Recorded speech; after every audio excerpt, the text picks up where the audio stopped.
Tak ada seorang pun yang hidup atas muka bumi ni yang tidak diuji, geng. Ah, Ketahuilah kalian bahawa ujian yang diturunkan kepada kita tu, ujian yang diturunkan oleh Allah Subhanahu Wa Taala terhadap diri kita tu adalah semata-mata untuk meningkatkan darjat kita, meningkatkan keimanan kita dan untuk melihat kita sejauh mana keteguhan iman kita dan juga keyakinan kita terhadap Allah Subhanahu Wa Taala. Gitu kata dia. Kan? Ada orang diuji dengan kemiskinan. Ada orang diuji dengan sakit, kesihatannya tak menentu. Ada orang diuji dengan kesuntukan masa. Ada orang diuji dengan kekayaan. Tapi geng, bersyukurlah kita sekiranya kita ni sedang diuji kerana itulah tandanya yang Allah masih sayangkan kita. Okey? So malam ni Acap nak kongsikan dengan korang satu buah cerita yang terjadi depan mata Acap sendiri, di mana seorang budak ni menghadapi ujian yang sangat-sangat getir. Kalau Acap berada di tempat dia, Acap pun rasa memang Acap pun tak boleh nak lalui macam dia. Jadi geng, tonton video ni sampai habis kalau nak tahu cerita dia macam mana. Jadi positif aja lah.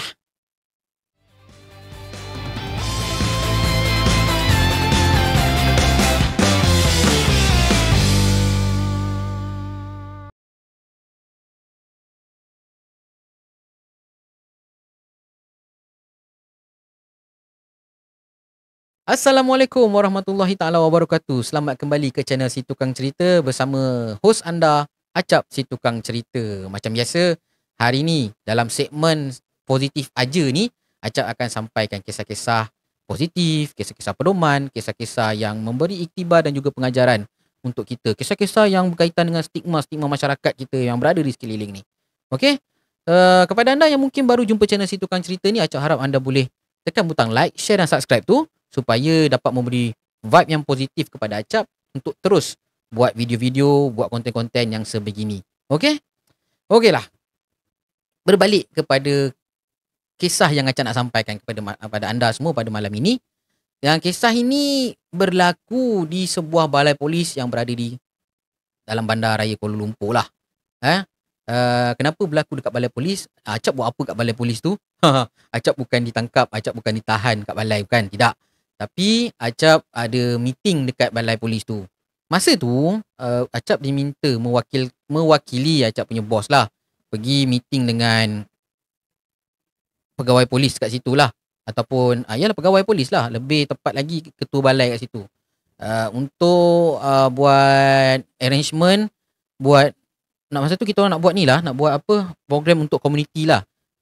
Program untuk komuniti, masa tu nak polis ni nak mendekati rakyat apa semua. So Acap salah seorang ahli jawatan kuasa lah. Dengan adalah nanti ada komuniti punya jawatan kuasa, ada polis punya jawatan kuasa, ada ramai, melibatkan ramai lah. Tapi hari tu lebih kepada macam company Acap nak buat sponsorship. So kita datang meeting dengan dia. Jadi kan pada hari yang ditetapkan, Acap pun datang lah lebih kurang dalam 15 minit awal macam itu lah. Kita faham lah polis punya kerja kan, dia orang kan pancul kan. So kita nak tunjukkan lah professionalism kita tu.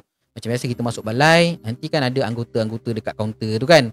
So dia tegur Acap, ya cik, nak buat report? Dia tanya macam tu kan. Ada seorang pegawai, ada seorang anggota wanita lah. Cakap, tak, saya nak jumpa dengan Tuan A. Pegawai ni Acap namakan dia Tuan A je lah. Sebab kita tak nak lah, nak privacy dia lah. Balai pun Acap tak reveal lah balai yang mana. Dia kata, Tuan A ada dekat dalam, ada kerja sikit, cik boleh tunggu kat dalam bilik ni. So masuk kat depan kaunter tu, sebelah kaunter tu ada satu bilik. Bilik tu macam bilik menunggu macam tu lah. So dia suruh Acap tunggu kat situ. So depan bilik menunggu ni ada satu lagi bilik. Acap tak tahulah, mungkin bilik tu tempat bilik untuk soal siasat ke apa ke. Sebab bilik tu macam kosong, cuma ada satu meja, dan ada dua tiga meja kot disusun panjang macam tu kan. Lepas tu nanti depan tu kosong je, jadi small Z macam itu je. So Acap nampak dekat dalam bilik tu, bilik Acap tak tutup.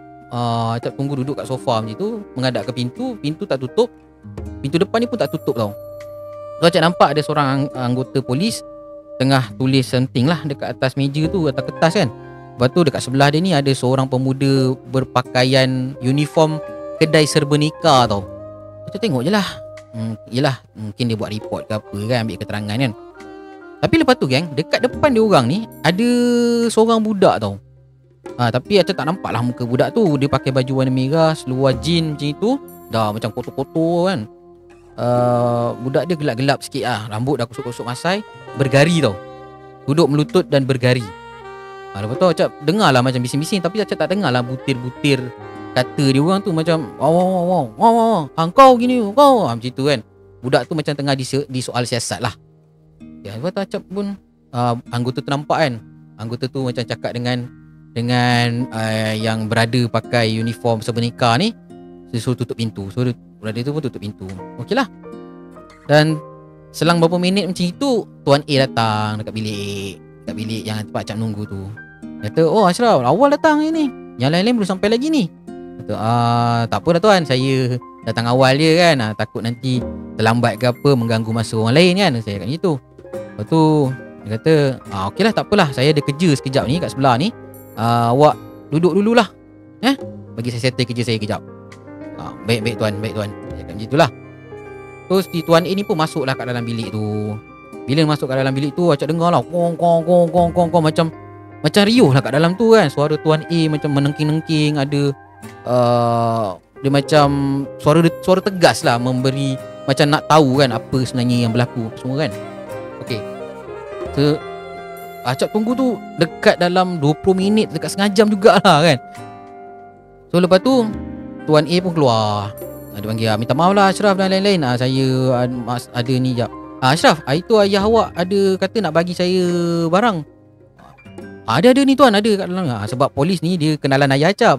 So ayah Acap ada nak bagi dia macam dokumen sikit lah berkenaan dengan ada urusan dia diorang lah. So ambil kita ke bilik saya sekejap. Kita settlekan urusan tu dan kita mula meeting lepas ni. Okey lah. So Acap pun pergi kat bilik dia.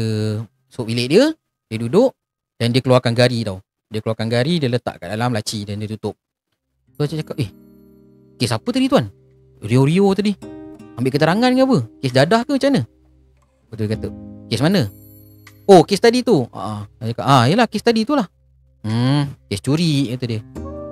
Kes curi? Siapa yang mencuri? Budak tu. Budak tu. Budak tak sekolah tu. Budak baru umur 15 tahun, kata dia. Itulah masyarakat kita ni kan. Buat apa-apa semua tak tabayun, kata dia. Tabayun Dia cakap, oh okey, tabayun, faham. Yelah, tak soal siasat dulu apa benda semua kan. Waktu tuan ni mula cerita. Dia kata budak lelaki ni yang kena gari tu dibawa oleh orang awam pergi ke balai. Selepas budak tu dibelasah, dikeroyok tau. Kesalahan budak tu adalah dia mencuri dekat kedai serba nikah tu. Kedai jualan barang serba nikah ni lah. Kan banyak kan. Ada Seven, ada Nine, ada KK Mart. Banyak lah kedai serba nikah tu. Mana satu uniform dia warna orange je tu, korang fikirlah sendiri kedai serba nikah yang mana satu. Dia cakap, habis tuan jalan lah report. Tak, saya suruh tarik balik. Oh, tarik balik tuan? Yelah, kes kalau setakat curi sardin telur 10 dengan roti, takkan nak bawa sampai ke mahkamah kan. Buang masa saya je nak buka kedai siasatan. Dia kat macam tu. Acap pun ngangguk lah. Apa cerita sebenarnya tuan? Acap ni kepo tanya.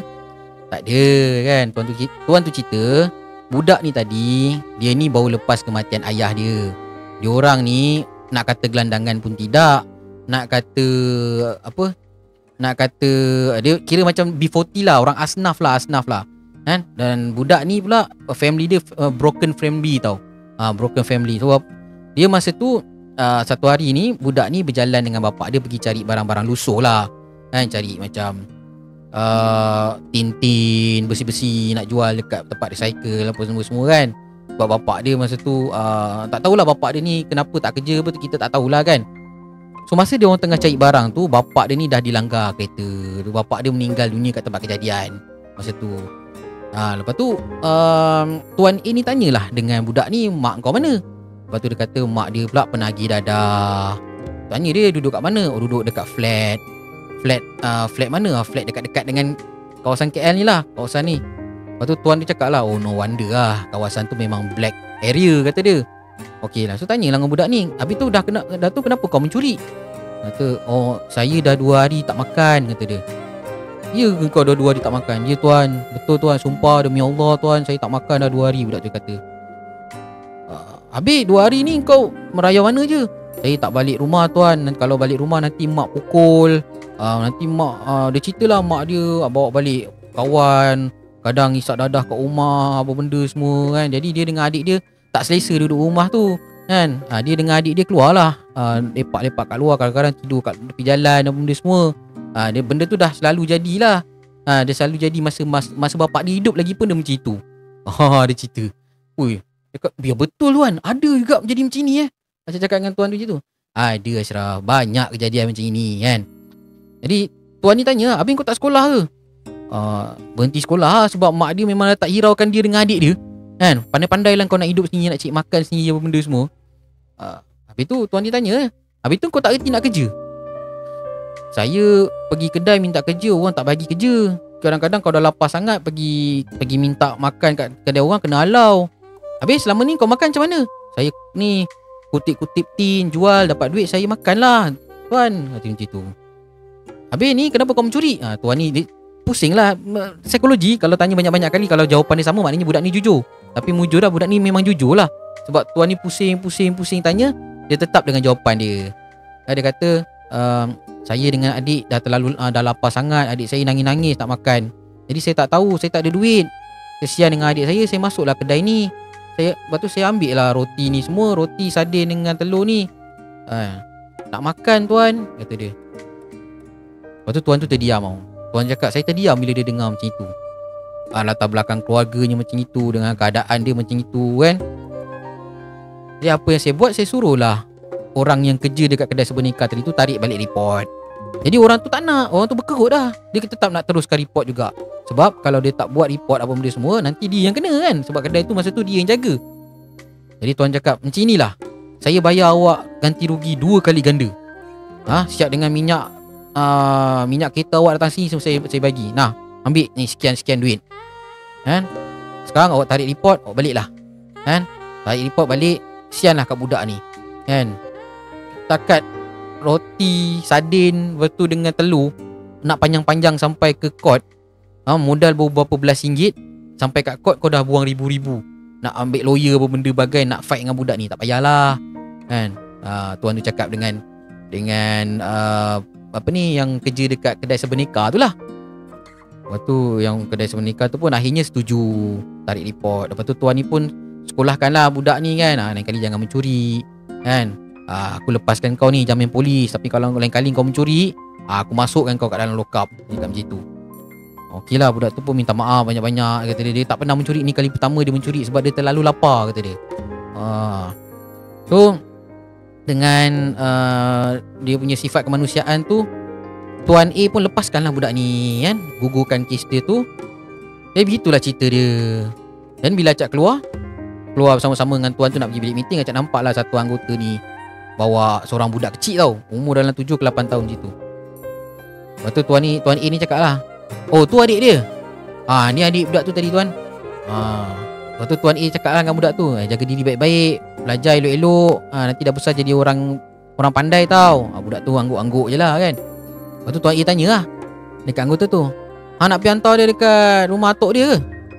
Tuan, tadi dah dapat hubungi atuk dia dah. Kita dah dapat trace lah atuk dia kat mana. Okey, hati-hati lah. So anggota ni pun tolonglah si budak 2 orang ni hantar pergi kat rumah atuk dia. Rupa-rupanya dia ada atuk. Mungkin lah atuk dia tu tak nak jaga, tak nak masuk campur hal keluarga dia ke apa, ataupun mungkin tak tahu mungkin tak tahu apa sebab lah kenapa atuk dia tak nak jaga budak 2 orang ni kan. Kita tak boleh nak judge lah. Mungkin ada sebab-sebab dia lah, sebab yang munasabah lah kan. Okey. Ya macam itulah kejadian yang terjadi dekat balai masa tu. Jadi bila Acap balik daripada balai, balik daripada meeting tu, Acap macam tiba-tiba macam terkesan tau dengan kejadian tu. Dan bila Acap ingat balik kan, Acap macam teringat zaman-zaman Acap susah dulu tau kan. Zaman-zaman Acap susah dulu, makan. Acap ingat lagi masa tu Acap baru kerja lah. Baru kerja, tak ada duit tau. baru kerja tu memang tak ada duit. Lepas tu kita nak tunggu sebulan gaji. Dah lah gaji 750 je. Kau nak kena tunggu sebulan. Dalam poket masa tu adalah dalam 10-15 ringgit. Kan nak tunggu gaji tu adalah dalam 15 hari lagi. Duit 15 ringgit ni lah kau nak guna untuk tambang bas apa benda semua kan. So masa tu ada satu hari tu Acap memang betul-betul lapar. Badan ni dah menggigil lapar dah. Lembik dah badan ni. Nak cuci pinggan banyak lagi ni kan. Just go to Brow City, kau tahulah busy dia macam mana kan. Tu ada budak servis ni datang, bawa bakul, ada makanan customer lah kan, pinggan-pinggan kotor apa semua. Tu Acap nampak dekat atas tu ada satu set dalam hot plate tau. Masa tu set yang agak sedap lah, piri-piri chicken, agak popular juga lah. Tu Acap nampak ada nasi kat tepi dia. Nasi tu macam disentuh suku je. Ayam tu dia makan dalam satu pieces, 1 ke 2 pieces macam tu lah. Ish, banyak lagi ni, diorang tak habiskan ni. Tu Acap ambil ayam tu yang bekas-bekas makanan orang tu, dah masuk kat tempat pinggan-pinggan kotor tu. Acap ambil masuk dalam plastik. Nasi Acap masuk dalam plastik. Lepas tu datang lagi ada kentang-kentang, ada sushi yang orang tak habis makan tu. Acap ambil masuk dalam kan. Sebab restoran yang tempat Acap kerja tu dia tak ada allowance, meal allowance untuk staff. Lepas tu dia tak benarkan kita makan kat dalam restoran. Tu Acap masuk dalam plastik. Lepas tu Acap minta rest kejap, nak pergi toilet. Acap cakap dengan Acap punya leader. So dia benarkan Acap pergi toilet. Acap turun bawah dekat basement, dekat parking. Tu Acap makan masa tu dengan menangis-nangis tau. Makan bekas orang, kau bayangkan. Makan bekas orang, nangis-nangis makan ni. Okey. Ada juga masa tu ada sekali tu dah terdesak sangat lapar ni kan, tengah-tengah jalan balik. Masa tu Acap kalau balik kerja masa tu, Acap confirm memang kena balik jalan kaki sejauh 10 ke 15 km punya. Sebab nak masuk ke dalam rumah Acap tu tak ada kenderaan. Tak ada kenderaan masuk. Sebab Acap balik selepas 11 malam. So tak apalah jalan kaki. So Acap memang dah lapar, haus sangat. Acap pergi dekat mamak kan. Pergi kat mamak, Acap duduk ujung-ujung kan, order roti canai dengan air sirap gelas besar punya. Kita minum dan kita lari. Tapi lepas tu dah dapat gaji, Acap bayar balik lah kan. Tak baik kan. Kita punya ibadat tak diterima kalau kita makan benda haram tu tak. Tapi dah terdesak kan, nak buat macam mana kan. Acap minta maaf lah juga, minta halal dengan mamak tu. Dan tapi yalah, Acap teringat kisah-kisah Acap masa tu. Tapi bila Acap fikir balik, kesusahan Acap tu tidaklah seteruk budak ni tau. Sekurang-kurangnya Acap susah masa tu, Acap ada mak ayah lagi. Walaupun mak ayah Acap susah, tapi Acap masih ada lagi tempat untuk Acap bergantung, tempat Acap bercerita, tempat Acap meluahkan perasaan, tempat memanja kan. Walaupun Acap susah, Acap ada adik-beradik lagi, tempat Acap yang boleh membantu, support Acap kan. Macam budak tu, bapak dah meninggal, mak pula menagih, adik kecil lagi. Lepas tu keluarga jauh, keluarga menjauh lah, bukan jauh, keluarga menjauh daripada dia. Umur 15 tahun kena hadap benda-benda macam tu geng. Tak stres ke budak tu? Allahu Akbar kan. Jadi kita sama-sama lah, kita bersyukur kan, yang kita ni walaupun kita susah, tidaklah sesusah orang yang lagi susah daripada kita kan. Kita ni dah susah, sebenarnya ada lagi orang yang lagi susah daripada kita kan. Itulah motivasi sebenarnya untuk diri kita, untuk diri kita pergi ke depan. Kita duduk dalam komuniti ni, kita perlu ada satu perasaan tanggungjawab lah terhadap komuniti kita. Ambil tahu pasal jiran, ambil tahu ini, ambil tahu siapa nama anak jiran ni, jiran kita ni siapa, tu siapa kan. Sebabnya yang pertama ialah untuk keselamatan kita. Yang kedua, kalau berlaku apa-apa, mudahlah kita nak minta bantuan ataupun apa-apa kan. Yang ketiganya, orang kalau dalam satu komuniti kita tu geng, ada orang yang susah, bukan kesusahan tu bukan saja ujian untuk dia tau, tapi sebenarnya ujian untuk kita juga. Ujian untuk kita juga, sama ada kita ni sanggup tak nak membantu ataupun sanggup tak sama-sama susah dengan jiran-jiran kita. Mama Acap selalu pesan, jiran-jiran kita ni lah abang, saudara-saudara kita yang paling dekat dengan kita. Macam tu. Okay. So yang ketiga, poin yang terakhir untuk malam ini adalah, apa pun yang jadi depan mata kita kan, tabayun. Selalu orang kita ni cepat sangat nak menilai, cepat sangat nak mengecam. Dalam cerita adik tadi tu, nasib baik budak tu ni tau.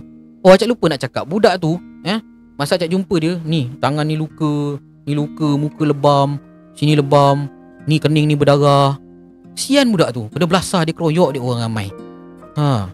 Nasib baik budak tu hidup lagi. Kalau budak tu mati, Dah tak pasal-pasal kau orang kena kes polis pula. Kena suara siasat kes bunuh pula. Kan? Tabayun dulu tanya budak ni kenapa mencuri apa benda semua. Lepas tu kalau dia mencuri, alasan dia macam itu, bawa je lah terus pergi ke balai. Tak payahlah kau nak belasah kat situ. Kan? Nak tunjuk hebat sangat lah. Selalu orang-orang kat luar ni, brother-brother, pakcik-pakcik ni nak jadi hero. Kan? Nak jadi hero kononnya ni marah orang, bantai orang. Tak perlu. Kalau je berlaku benda-benda macam itu, kan? Ambil budak tu, tanya dia kenapa kau mencuri. Kan? Budak-budak mencuri mesti ada sebab. Orang mencuri mesti ada sebab. Kan? Kalau betul-betul dia nak merompak, takkan dia nak merompak roti dengan sardin. Baik dia pergi merompak cashier counter, puas hati. Betul tak? Kena ada tabayun lah. Sama juga dengan zaman media sosial kita ni. Orang tak tahu cerita, tak tahu ujung pangkal cerita, main kecam. Kan? Ujung-ujung benda tu tak jadi pun, benda tu tak ada pun. Dan akhirnya kita yang mengecam, yang tag, yang share ni semua jadi fitnah. Dah kita punya saham akhirat kita, saham fitnah kita tu dah meluas. Jadi geng, elakkanlah benda-benda macam itu ya. Alright lah geng, itu je lah yang Acap nak kongsikan pada malam ni. Acap mohon maaf lah kalau ada terkasar bahasa, ada tersilap kata ataupun ada kelancangan daripada apa yang Acap sampaikan kepada anda pada malam ini. Tapi niat Acap adalah untuk menyampaikan, untuk menyuarakan apa yang terbuku dalam hati Acap ni sebenarnya. Dan tak ada niat lain Acap buat video ini selain daripada untuk menyampaikan ataupun nak menyebarkan kebaikan.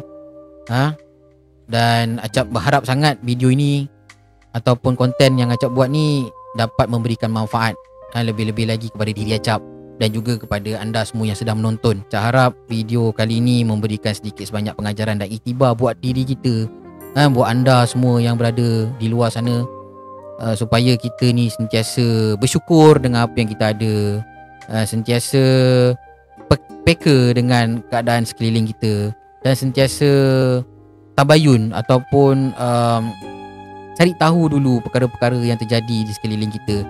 Jangan kita menilai dengan membuta tuli, kerana kelak ia akan menjadi fitnah dan juga menjadi satu perkara yang buruk lah kalau kita menyampaikan maklumat-maklumat yang salah. Itu saja yang Acap nak sampaikan pada malam ini. Kalau video ini memberi anda manfaat dan iktibar, jangan lupa tekan butang like, share dan subscribe supaya kebaikan dan positivity dalam video ini sampai dekat lebih ramai orang lagi. Alright gang, so sampai di sini saja. Kita berjumpa lagi dalam episod yang akan datang. Assalamualaikum warahmatullahi taala wabarakatuh. Positif aja.